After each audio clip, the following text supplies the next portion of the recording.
नमस्कार दोस्तों, स्वागत है आज की इस क्लास में। आज हम लोग पढ़ेंगे कक्षा 10वीं गणित अध्याय 1 वास्तविक संख्याएं, जिसका प्रश्नावली 1.2 का क्वेश्चन संख्या 3 है। इसका पहला क्वेश्चन को हम लोग हल करेंगे। जैसा कि आप देख सकते हैं, इसको भी सिद्ध करना है कि ये अपरिमेय संख्या है। तो हमने इससे पहले वीडियो बनाया हुआ है क्वेश्चन संख्या पहला और दूसरा का। अगर आप देखे नहीं हैं तो चैनल पे वीडियो डाला हुआ है, आप देख सकते हैं। चलिए, इसको हम लोग सबसे पहले क्या लिखते हैं, हल लिखते हैं। हल लिखने के बाद आप क्वेश्चन को एक बार फिर से हम लोग लिखते हैं। 1/√2 ये क्या है, इसको सिद्ध करना है कि ये अपरिमेय संख्या है। तो सबसे पहले हम लोग मानेंगे कि माना कि 1/√2 एक परिमेय संख्या है। जब हम परिमेय संख्या किसी को मानते हैं तो परिमेय संख्या क्या होता है, उसको p/q के रूप में लिख सकते हैं। यानी कि 1/√2 बराबर हम क्या लिख सकते हैं, p/q के रूप में लिख सकते हैं। जहाँ हम लिखेंगे कि p और q क्या होना चाहिए, वो पूर्णांक होना चाहिए, पूर्णांक हो, तथा p और q जो है वो क्या होना चाहिए, pq का HCF जो है वो सहभाज्य मतलब 1 होना चाहिए। और हम लोग लिखेंगे कि q बराबर क्या नहीं होना चाहिए, वो q बराबर 0 नहीं हो। ठीक है, इतना चीज़ होना चाहिए परिमेय संख्या के लिए। और जितना चीज़ नहीं आता है तो क्या हो जाएगा, अपरिमेय हो जाएगा। अब यहाँ पे हम लोग क्या करेंगे, यहाँ पे हम लोग क्रॉस मल्टीप्लाई करते हैं। तो आप देख सकते हैं कि क्रॉस मल्टीप्लाई करेंगे तो यहाँ पे हो जाएगा, q को अगर हम लोग 1 से गुना करेंगे तो वो q हो जाएगा, बराबर p को अगर गुना करेंगे √2 से तो हम लोग लिख सकते हैं √2p। ठीक है, अब यहाँ पे आप देख सकते हैं कि अब क्या करेंगे, यहाँ पे हम जो है इसको वर्ग कर देंगे। तो वर्ग करेंगे तो क्या हो जाएगा, यहाँ पे हो जाएगा q² बराबर √2p का होल स्क्वायर। यहाँ पर लिख देंगे दोनों तरफ वर्ग करने पर दोनों तरफ वर्ग करने पर लिख देंगे।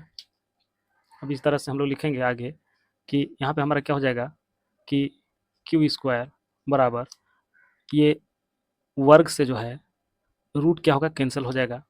तो हमारे पास आ जाएगा 2p²। या हम लोग लिखेंगे कि p² बराबर, क्योंकि p² के साथ ही गुणांक में है तो ये कहाँ चला जाएगा, नीचे चला जाएगा। ठीक है, और q² ऊपर हो जाएगा। तो हम लोग लिखेंगे चूँकि q² 2 से विभाजित होता है, इसलिए q भी 2 से विभाजित होगा। क्यों? क्योंकि हमने इससे पहले वीडियो में बताया है कि किस तरह से ये एक प्रमेय है। ठीक है, अगर कोई संख्या का स्क्वायर कोई संख्या से विभाजित होगा तो वो संख्या भी उसी संख्या से विभाजित हो जाएगा। ठीक है, अब चलेंगे कि फिर से मानेंगे, माना q बराबर, मान के चलिए हम मान लिए 2r। q बराबर क्या मान लिए, 2r।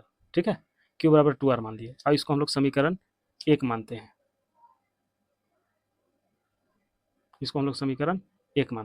ठीक है, तो हम लोग लिखेंगे कि q बराबर 2r समीकरण 1 में रखने पर।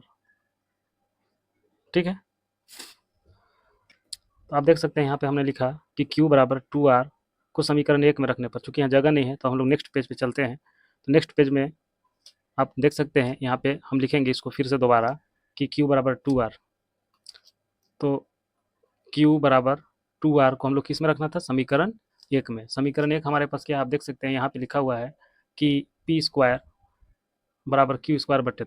तो हम लोग यहाँ पे लिख देंगे समीकरण 2 को p² बराबर q²/2। और हम क्या करेंगे कि यहाँ पे जो है वो q के जगह पे ये हम क्या रख देंगे, 2r। तो हम लोग लिखेंगे p² बराबर q² है तो यहाँ पे हम लोग क्या लिख देंगे, 2r का होल स्क्वायर/2। ठीक है, अब क्या हो जाएगा, ये p² बराबर 2 दूना के 4 r²/2। 2 से 2 कट जाएगा, 4 2 दूना के 4। हमारे पास क्या आ गया, p² बराबर 2r²। ठीक है, ये हम लोग लिखेंगे डायरेक्ट r² बराबर, ये चूंकि गुना में है तो ये नीचे कहाँ जाएगा, भागा में। इसके साथ चर संख्या नहीं है ये, तो यहाँ पे हम लोग लिखेंगे पी स्क्वायर। तो आप देख सकते हैं कि ये हमारा समीकरण 2 प्राप्त हो गया। ठीक है, अब क्या है, यहाँ पर पी स्क्वायर 2 से विभाजित हो रहा है और यहाँ पर भी क्यू स्क्वायर 2 से विभाजित हो रहा था। तो जब क्यू स्क्वायर 2 से विभाजित होता है तो क्यू भी क्या होगा, 2 से विभाजित होगा। और यहाँ पे हमारा पी स्क्वायर 2 से विभाजित हो रहा है यानी भाग लग रहा है, तो पी भी 2 से विभाजित होगा। तो हम लोग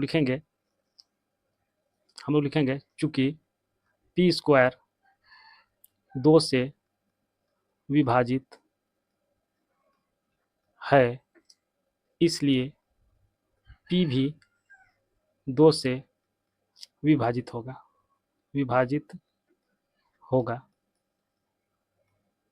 ठीक है, तो आप देख सकते हैं कि जो संख्या हमने माना वो पी बटा क्यू के रूप में माना। ठीक है, अब ये क्या है कि परिमेय होने का शर्त क्या है कि वो देखिए अभी हमने लिखा है कि परिमेय होने के लिए उसका HCF यानी जो जिससे दोनों संख्या कटेगा वो 1 होना चाहिए।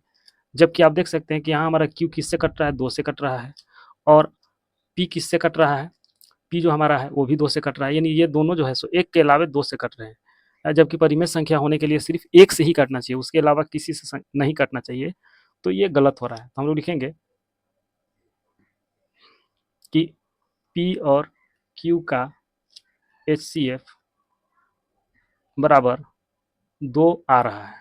ठीक है, जो कि 1 के बराबर नहीं है, 1 के बराबर नहीं है। HCF क्या आना चाहिए था इन लोग का, 1 आना चाहिए था, यानी 1 से कटना चाहिए था, जो नहीं है। हम लिखेंगे अतः 1/√2 एक अपरिमेय संख्या है, अपरिमेय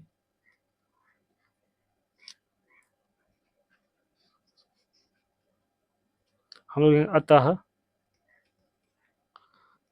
हमने जो माना वह गलत था। ठीक है, इसलिए वन बाई अंडर रूट 2 एक अपरिमेय संख्या है। ठीक है, तो इस तरह से हम लोग इसको लिखेंगे कि ये हमारा क्या हो गया, साबित हो गया, प्रूव्ड हो गया। पसंद आया होगा तो वीडियो को लाइक कर दें, चैनल को सब्सक्राइब कर दें, बेल आइकन को दबा दें और अपने दोस्तों में शेयर भी कर दें। धन्यवाद।